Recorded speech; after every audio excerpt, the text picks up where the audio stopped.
击败了他们，我们就可以逃出这里了。他们落荒而逃了。啊，是索尼克！小鳄鱼，我们上！就这点本领？我挡，我挡，我再挡，我挡，我挡，我挡，我挡，我撞，我挡，我挡，我挡！我化拳为牢，我挡，我挡！他们两个打得好激烈！我们想办法帮忙小兔。糟了，保护罩被冲开了。神奇画笔，化拳为牢。哇，这个厉害呀！这难不倒我，雕虫小技而已。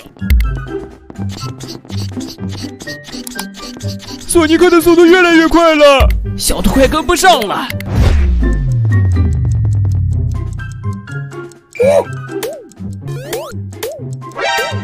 お前はもう死んでいる。何？传言哥哥，我先走了，伙计们。这不可能，当然不可能。お前はもう死んでいる。我黄色传言来也！我去！黄色传言开启暴走模式了。索尼克族！哦耶！我们赢了！游乐好棒啊！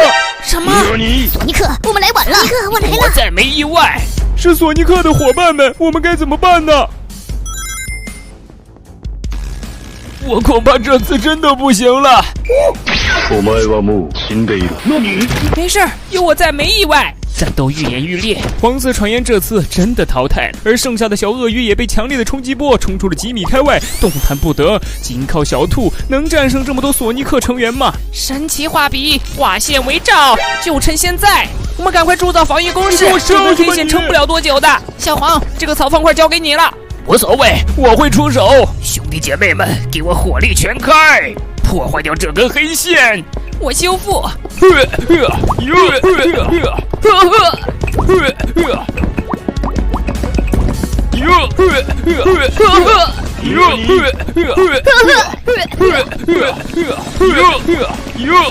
这根黑线撑不了多久的。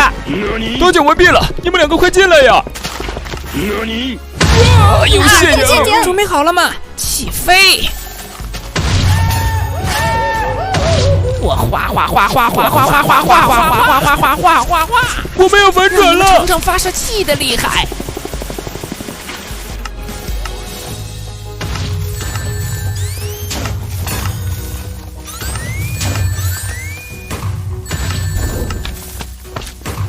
下面就交给我了！